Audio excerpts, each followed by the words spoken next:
Plus de 1000 morts dans les inondations qui frappent le Pakistan. Le sud du pays se prépare à de nouveaux torrents d'eau dans les prochains jours.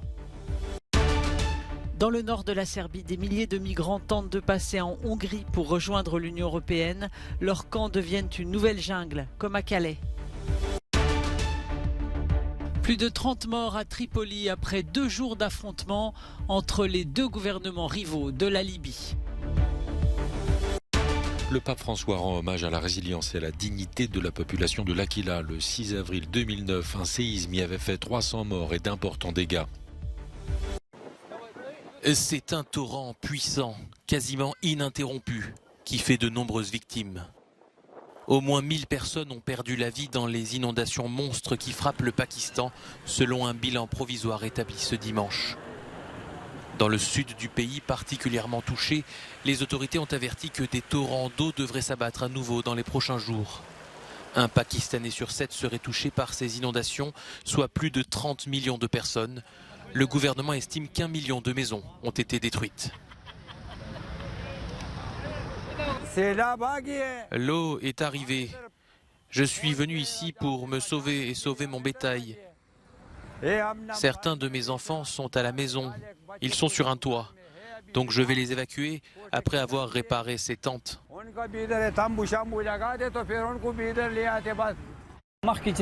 C'est le même type d'inondation que par le passé. Les maisons avaient déjà été détruites à l'époque et des ONG les avaient reconstruites. Nos chambres sont submergées et détruites, mais nous sommes en vie.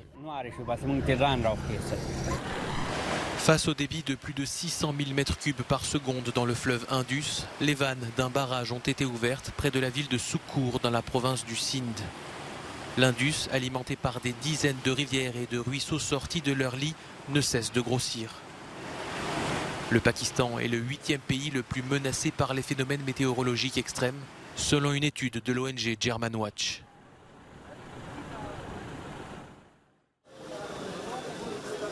Les associations locales d'aide aux migrants dénoncent une nouvelle jungle à Subotica. Dans les alentours de cette ville du nord de la Serbie, des milliers de personnes tentent de passer en Hongrie voisine pour rejoindre l'Union européenne. Depuis 2015, lorsque des Syriens et des Afghans fuyaient la guerre, on n'a jamais vu autant de migrants. Le problème, c'est que la Hongrie a érigé une clôture de 4 mètres de haut pour empêcher la traversée de la frontière. Dans les camps improvisés côté serbe, ce sont principalement des jeunes hommes du Maghreb qui fuient la pauvreté. Ils rêvent d'Europe, mais surtout de France. Selon Frontex, l'agence européenne de garde-frontières, plus de 70 000 passages ont été détectés sur la route des Balkans depuis janvier. C'est 3 fois plus qu'à la même période, en 2021. Mais les migrants arrêtés à la frontière sont systématiquement renvoyés en Serbie sans pouvoir déposer de demande d'asile en Hongrie. Le calme est revenu à Tripoli dimanche après des affrontements entre groupes armés dans la capitale libyenne. De vendredi à samedi soir, des tirs nourris et des bombardements ont retenti dans plusieurs quartiers, faisant craindre une nouvelle guerre civile. Ils ont fait 32 morts et 159 blessés. Ce membre du conseil municipal appelle au calme et promet des poursuites judiciaires pour ceux qui ont perpétré ce chaos. La cause de ces affrontements, la situation politique en Libye, où depuis la mort du président Kadhafi, plusieurs factions se disputent le pouvoir. 2 gouvernements se déchirent depuis mars en Libye. Le gouvernement mis en place à Tripoli, dirigé par Abdelhamid Dbeibah. Mais un autre homme se déclare Premier ministre, Fathi Bashagha, soutenu par le camp du maréchal Haftar, l'homme fort de l'Est. C'est ce deuxième groupe, celui de Fathi Bashagha, qui a tenté de renverser le gouvernement de Dbeibah à Tripoli. Et c'est la 2e fois. Le pape François salue le courage de la population de l'Aquila, la ville du nord de l'Italie, endeuillée par un séisme meurtrier il y a 13 ans. Le tremblement de terre avait également fait d'importants dégâts et la remise en état de la basilique Sainte-Marie de Collemaggio n'est pas achevée. Quelques milliers de personnes se sont réunies sur la place Duomo pour écouter le pape argentin. Vous, les habitants de l'Aquila, vous avez démontré un caractère résilient. Vous êtes enracinés dans votre tradition chrétienne et civique. Cela vous a permis de résister au choc et de commencer immédiatement le travail courageux et patient de la reconstruction. Le séisme du 6 avril 2009 a eu lieu en pleine nuit. Le tremblement de terre a fait 308 morts, 1600 blessés et détruit de très nombreux bâtiments de la ville. La secousse principale d'une magnitude de 6,3 a eu lieu à 10 km de profondeur juste au nord de l'Aquila.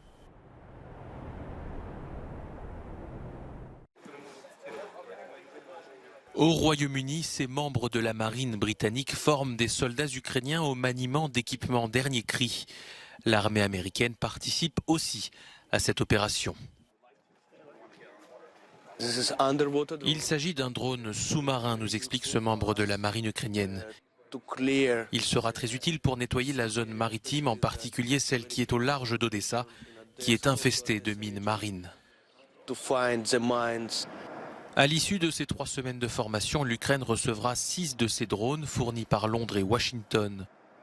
Et ces engins sophistiqués utilisent la technologie du sonar pour détecter les charges explosives présentes sous l'eau.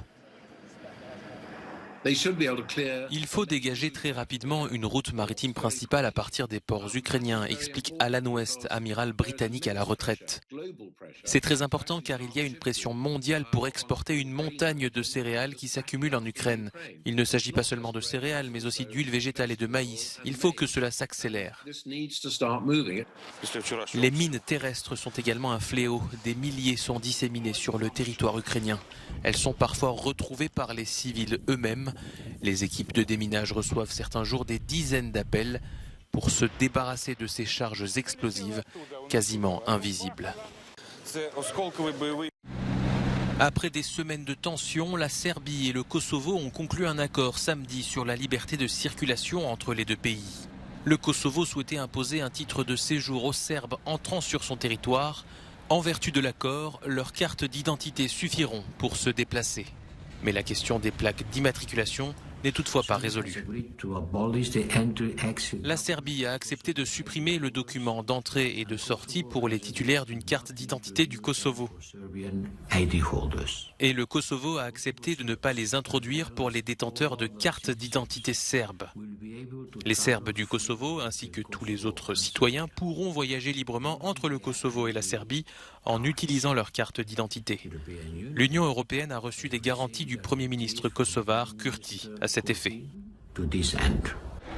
Belgrade n'a jamais reconnu l'indépendance du Kosovo, proclamée en 2008, qui était son ancienne province à majorité albanaise. Pour accepter ce compromis, la Serbie a exigé que le texte précise que ces mesures sont uniquement pratiques et ne constituent pas une reconnaissance du Kosovo en tant qu'État indépendant. De nouvelles manifestations de soutien à l'ancienne présidente de l'Argentine, Cristina Kirchner. Elle a fait une brève apparition devant chez elle pour saluer ses partisans survoltés. Lundi, 12 ans de prison et une inéligibilité à vie ont été requis contre elle dans un procès pour fraude et corruption. Mais celle qui est encore présidente du Sénat jouit d'une immunité parlementaire et pourrait ne pas aller en prison. Cette voiture s'est vendue aux enchères pas moins de 766 000 €. La Ford Escort RS Turbo appartenait à Lady Diana. Dans les années 80, la princesse conduisait elle-même cette voiture. Cette Ford était généralement fabriquée en blanc, mais elle l'avait obtenue en noir pour être plus discrète. L'acheteur est inconnu, mais il s'offre un souvenir de la princesse quelques jours avant le 25e anniversaire de sa mort. Les Pays-Bas sous le choc après l'accident lors d'un barbecue en plein air près de Rotterdam. Un camion fou a quitté la route et plongé sur les gens qui pique-niquaient, tuant 6 personnes, dont 3 membres de la même famille. 7 personnes ont été blessées. Le chauffeur du camion immatriculé en Espagne, indemne, est en garde à vue. Des témoins disent qu'il a foncé sur la foule.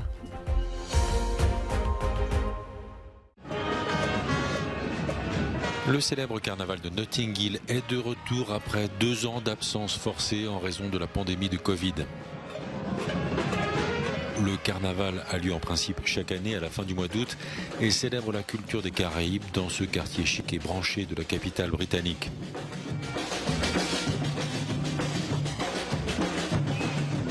L'origine du carnaval de Notting Hill remonte à 1958 quand l'activiste de Trinidad Claudia Jones a tenté d'unifier la communauté caribéenne pour protester contre une série d'attaques racistes dans le quartier. La première édition officielle du carnaval s'est tenue en 1966. La fête attire aujourd'hui des dizaines de milliers de personnes et plusieurs dizaines de sound systems qui défilent autour du quartier sur un parcours de 5 km.